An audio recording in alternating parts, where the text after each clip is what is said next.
Bab 1. Gadis Rubah. Hamparan luas itu sunyi senyap. Sebuah belantara gersang tanpa jejak manusia sejauh mata memandang. Selain semak belukar dan rerumputan liar, gundukan tanah kuning yang tandus itu hanya dihiasi bongkahan batu abu-abu dalam berbagai rupa dan ukuran. Matahari membakar di puncak langit, memanggang bumi dengan panasnya yang menyengat, sementara udara pekat oleh debu kuning yang beterbangan. Di tengah lanskap yang muram itu, perlahan muncul sesosok mungil yang nampak rapuh. Ia tengah berlari sekuat tenaga. Gadis kecil itu kira-kira baru berusia 6 atau 7 tahun, mengenakan jubah kuning pucat berhias sulaman bunga plum merah muda. Rambut hitamnya digelung dua, membingkai paras yang rupawan. Sepasang mata besar dengan pupil hitam jernih, hidung mungil yang mancung, serta bibir merah ranum seumpama ceri. Tangan kanannya menggenggam erat sebuah genderang peret seukuran telapak tangan. Genderang itu tampak usang. Kulit di kedua sisinya telah menguning dimakan usia, dihiasi guratan motif ular biru di permukaannya. Sepasang pelet yang terikat tali pendek pada genderang itu sesekali berdentum pelan menghantam kulit drum seiring langkah larinya. Meski masih belia, gadis itu sangat lincah. Hanya dengan beberapa langkah panjang, ia tiba di sebuah lapangan terbuka di depan rimbunnya padang rumput setinggi orang dewasa. Ia tampak sangat terburu-buru. Keringat dingin mulai membasahi dahi putihnya, mengalir melewati pipi kiri menuju lehernya yang jenjang. Ia menyeka keringat itu dengan tangan kiri. Pipinya yang bulat merona merah bak apel matang, namun ia tak sedikit pun memperlambat langkah. Tiba-tiba, sebuah suara lelaki yang kasar menggelegar dari kejauhan. "Berhenti, penyihir kecil!" Gadis itu tersentak. Wajahnya seketika pucat pasi karena ketakutan. Ia mengangkat genderang di tangan kanannya lalu memutarnya dengan kuat. Bibirnya komat-kamit merapal sesuatu, dan seketika itu juga selapis cahaya biru redup menyelimuti permukaan genderang tersebut. Saat pelet menghantam kulit drum, ledakan cahaya biru memancar keluar, menerjang rumpun-rumput tinggi di hadapannya. Kilatan cahaya biru sempat menyelimuti rerumputan itu sebelum akhirnya lenyap dalam sekejap, seolah tak terjadi apa-apa. Gadis kecil itu memutar genderangnya beberapa kali lagi. Setiap dentuman melepaskan kilatan cahaya biru yang menghujam rumput di sekelilingnya. Setelah selesai, wajahnya kian pucat pasi. Namun tanpa sempat mengatur nafas, ia langsung menghambur masuk ke dalam rimbunnya ilalang. Tak lama setelah ia menyembunyikan diri, awan debu membubung dari jarak 100 kaki. Sesosok bayangan melesat dengan kecepatan luar biasa dan berhenti tepat di depan padang rumput itu. Ia adalah seorang pria berbadan tegap dan tinggi dengan janggut kasar. Diperkirakan berusia 40-an. Di tangannya tergenggam sebilah podau yang berkilau, memancarkan aura mengancam. Tatapannya jatuh pada jejak kaki mungil di tanah. Tanpa ragu ia menerjang maju dengan pedang terangkat. Namun, pada saat itu juga, cahaya biru berkilat dari arah depan. 5 atau 6 ekor ular biru panjang melesat keluar, memamerkan taring-taring tajam sembari menerkam pria itu. Pria itu terkejut sejenak, namun dengan sigap, tangan kirinya mengeluarkan selembar jimat dan menempelkannya ke tubuh sendiri. Perisai cahaya putih seketika muncul membentengi dirinya. Di saat yang sama, ia mengayunkan podaunya, membelah udara dengan suara mendenging nyaring. Sabetan cahaya sepanjang beberapa kaki terpancar dari pedangnya, seketika memotong 3 ular biru menjadi 2. Sisa ular lainnya terpental oleh perisai cahaya putih, sebelum akhirnya turut ditebas hingga hancur. Dalam sekejap mata, serangan itu sirna, menyingkapkan wujud asli mereka yang ternyata hanyalah gumpalan rumput tinggi. Pria itu mendengus dingin, namun saat hendak melanjutkan pengejaran, ekspresinya berubah. Ia menghentikan langkah dan menarik kembali pedangnya. Terdengar suara gereserik dari belakang, dan 2 sosok lain muncul di lokasi. Salah satunya adalah seorang pendeta Tao yang tinggi kurus, mengenakan jubah abu-abu lusuh dengan horsetail whisk atau kebat malat di tangannya.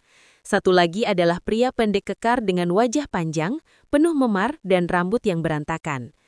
"Apakah kalian baik-baik saja, rekan Dao?" tanya pria berjanggut itu. Seperti dugaan, putri rubah iblis itu benar-benar licik.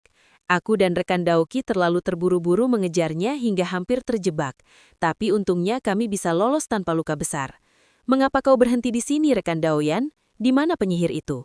tanya si pria berwajah panjang dengan heran.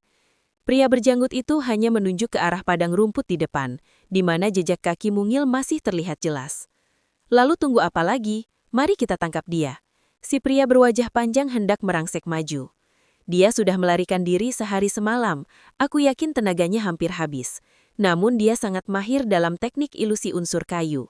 Di padang rumput ini, dia seperti ikan di dalam air. Aku khawatir mengejarnya secara gegabah bukanlah tindakan bijak, ujar sang pendeta tahu sembari menyipitkan mata. Pria berwajah panjang ragu sejenak, lalu berkata dengan geram. Lalu apa kita biarkan saja dia lolos? Di usia semuda ini saja dia sudah selicik ini. Jika dibiarkan tumbuh besar, entah ancaman seperti apa nantinya. Kita adalah penegak keadilan. Sudah tugas kita untuk tidak membiarkan iblis ini melarikan diri, tegas si pria berjanggut dengan nada luhur. Sepertinya kau sudah punya siasat rekan Daoyan, komentar sang pendeta. Padang rumput ini sangat luas. Jika kita masuk membabi buta, kita memang bisa menangkap dia. Tapi itu akan sangat merepotkan.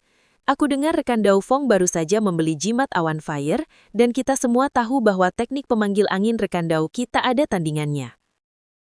Dengan perpaduan keduanya, kita bisa membumi hanguskan tempat ini dalam sekejap, dan iblis itu tak punya tempat bersembunyi lagi. Lanjut si pria berjanggut. Pria berwajah panjang terdiam sejenak sebelum berkata, menggunakan jimat awan fireku bukan masalah, tapi setelah kita menangkap rubah itu, aku menginginkan kulitnya. Sisanya bisa kalian bagi berdua. Bagaimana? Tidak, rubah itu harus ditangkap hidup-hidup. Tolak si pria berjanggut mentah-mentah. Wajah si pria pendek menggelap. Jadi kau memintaku mengorbankan jimatku secara cuma-cuma? Ini adalah jimat tingkat menengah yang memakan banyak biaya. Jangan emosi rekan Dao Fong. Jika tidak salah, rekan Daoyan adalah murid luar dari Sekte Pedang Darah. Sekte itu baru saja merilis misi untuk menangkap rubah iblis hidup-hidup. Siapapun yang berhasil tidak hanya akan menjadi murid dalam, tapi juga mendapat imbalan 1 pil tangis darah dan 1000 batu spiritual. Benar begitu? Sang pendeta menatap si pria berjanggut dengan penuh arti. Pria berjanggut itu tetap tenang. Aku tidak menyangka kau tahu banyak hal tentang sekte kami, rekan Daoki. Mari jangan membuang waktu. Jika kalian membantuku menangkapnya hidup-hidup, hadiah batu spiritual itu bisa kalian bagi berdua secara adil. Bagaimana? Aku setuju, jawab sang pendeta dengan santai. Kalau begitu, mari kita mulai. Si pria berwajah panjang mengeluarkan jimatnya, menatapnya dengan rasa sayang sejenak sebelum melemparkannya ke depan sembari merapal mantra. Seketika, cahaya merah menyelimuti jimat itu sebelum meledak menjadi gumpalan api crimson. Bagaikan amukan alam, api itu turun dari langit dan melahap padang rumput di bawah. Bersamaan dengan itu, sang pendeta tahu merapal doa singkat lalu mengayunkan horsetail whisk-nya dengan kuat. Angin kencang tiba-tiba menderu dan menyebar membentuk gelombang besar. Api yang tertiup angin menjalar dengan sangat cepat, melahap segalanya dalam gelombang yang tak terbendung. Asap hitam membubung tinggi, sementara abu beterbangan. Ketiganya menatap tajam ke arah lautan api tanpa berkedip. Tiba-tiba, sang pendeta berseru, "Di sana!" Ia melesat bak anak panah menuju satu arah tertentu. Si pria berjanggut dan si pria pendek segera mengikuti di belakangnya. Sekitar 200 kaki di depan, sesosok mungil melompat keluar dari rumput yang terbakar. Itu adalah gadis kecil tadi. Kini jubah kuningnya penuh lubang dan wajahnya jelaga karena asap. Ia tadinya berpikir telah aman karena tidak mendengar suara pengejaran di belakangnya. Namun ia tak menyangka mereka akan menggunakan api untuk memaksanya keluar. Dengan wajah penuh kengerian, ia berlari tunggang langgang sembari terus batuk-batuk. Namun ia tak sempat melangkah jauh sebelum angin dingin berhembus dari belakang dan ribuan benang biru tiba-tiba muncul mengepungnya. Di saat yang sama, sebuah jaring hitam besar turun dari langit menudungnya. Keputusasaan membayang di mata sang gadis. Namun tiba-tiba matanya tertuju pada sebuah pohon kecil yang meranggas sekitar 100 kaki di depannya. Matanya bersinar, dan ia menggigit ujung lidahnya dengan keras. "Kena kau," seru si pria berwajah panjang dengan gembira. Benang-benang itu menyergap dan menjerat tubuh gadis, sementara jaring hitam jatuh mengurungnya. Namun tepat pada saat itu, tubuh gadis yang tak berdaya itu tiba-tiba hancur menjadi cahaya biru dan berubah menjadi sebatang pohon kecil. Dia menggunakan teknik pergantian kayu. Wajah si pria berjanggut dan sang pendeta seketika menjadi muram. Mereka segera turun ke tanah. Di sana, puncuk si pria berwajah panjang ke arah depan. Pohon meranggas yang tadinya berdiri di sana tiba-tiba memudar dan berubah menjadi sosok gadis kecil pemegang genderang. Ia menoleh sekilas ke belakang dengan wajah yang kini pucat pasi tanpa warna. Langkahnya terasa berat dan goyah, kecepatannya menurun drastis. Jangan biarkan dia lari. Tiba-tiba gadis itu memekik kakinya tersandung batu. Ia jatuh tersungkur dan menghantam bongkahan batu abu-abu besar setinggi 10 kaki sebelum terjerembab ke tanah. Kenapa tidak lari lagi? Ejek si pria berwajah panjang dengan puas. Ketiga pria itu memperlambat langkah membentuk formasi segitiga untuk mengunci semua jalan keluar. Setelah mengejar sehari semalam dan berkali-kali tertipu-tipu daya si gadis, rasa dendam menyelimuti mereka. Gadis kecil itu menyandarkan punggungnya rapat-rapat pada batu besar di belakangnya, meringkuk seperti bola dengan mata yang memancarkan kebencian. Pria berwajah panjang melangkah maju dengan seringai sinis. Aku tidak boleh membunuhmu, tapi aku akan memberimu pelajaran karena telah mempermainkan kami. Namun saat itu juga, sesuatu yang tak terduga terjadi. Suara retakan keras terdengar. Permukaan batu besar tempat